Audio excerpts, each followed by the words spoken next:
ছাদে গাছ এবং আমার রুমে মাছ আছে। মাছের যেটা খুব প্রথম শখের বশবর্তী হয়ে পড়লো, এখন আসলে মূলত আমার মনে হয় এটা শখের না, এটা মোটামুটি একটা ভালো কমার্শিয়াল হিসেবে পরিগণিত হচ্ছে।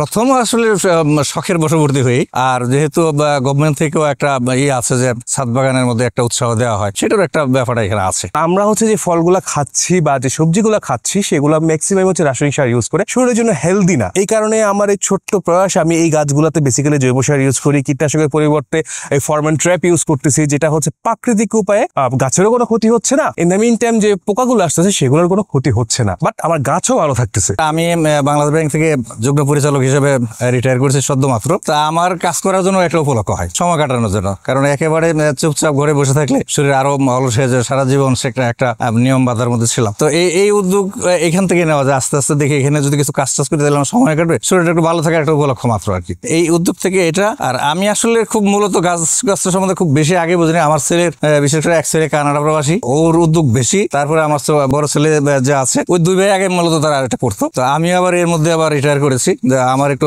সময় আছে ভালো। এখন এটা ওই দেখাশোনা সারাদিন আমি করি।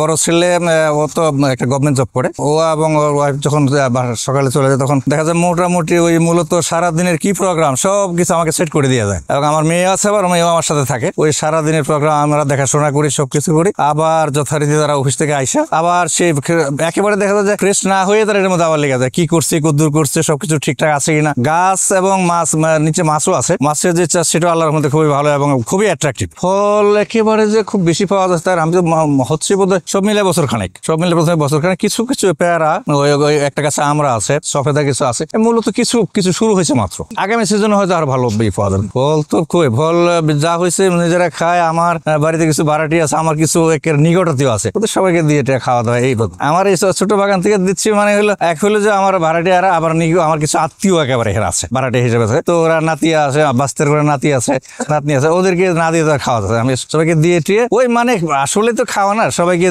দিয়ে একটা আনন্দ করা আসলে সত্যি কথা। এটা আসলে তো ওই রকম ফল হয় না এখনো। তো যাই হয়েছে এর মধ্যে থেকে দেখা যায় যে হ্যাঁ, যাওয়ার সময় হাতে করে 2-4-5টা আপনার শ্বশুর বাড়িও নিয়ে যায়। মানে আমার ছেলে বড়টাই তো বিয়ে হচ্ছে, ছোটটা তো বিয়ে করে নেই এবং তো বাইরে আছে এখনো। শখে আত্মীয় স্বজনের মধ্যে ভাগাভাগি করে খাওয়া, এটা আর কি। আর ঢাকায় যান্ত্রিকতার মাঝে আমরা ভুলেই গেছি সবুজের কথা। সেই সবুজকে নিয়ে আসার জন্য আমাদের এই ছাদ বাগানের প্রয়াস। বেসিক্যালি সবাই ভালো অক্সিজেন চায়, সেজন্যই হচ্ছে আমি গাছগুলো লাগিয়েছি। এবং আপনারা মনে হয় দেখেছেন অলরেডি, আমি কিছু হচ্ছে ট্র্যাপ ইউজ করতেছি, যেগুলো হচ্ছে অর্গানিক ওয়ে। আমি কিন্তু কীটনাশক খুব যে বেশি দিই তা কিন্তু না, এবং আমি জৈব সার ইউজ করি। ছাদ বাগানের প্রাপ্তি যদি শুধু ফল দিয়ে মেজারমেন্ট করা যাবে না। অবশ্যই প্রথমে বলবো মনের শান্তি, যে সুবৃদ্ধ বাতাস পাচ্ছি, অক্সিজেন পাচ্ছি, এটাই হচ্ছে আমার মেন প্রাপ্তি। আব্বু অলরেডি বলেছে যে ফল, হ্যাঁ আমরা ফল সবাইকে দিয়ে খাচ্ছি, ভাগ করে খাচ্ছি। এটা আসলে ফল না, এটা আনন্দের ভাগাভাগি। এবং সবাইকে আমি ইনক্লুশন করতেছি এর মধ্যে, যে আসেন ছাদ বাগানে উদ্বুদ্ধ হন, ছাদে গাছ লাগান, পরিবেশটাকে ভালো রাখেন। আমাদের জায়গা নেই ঢাকা শহরে, কিন্তু ছাদে তো সবাই করতে পারে।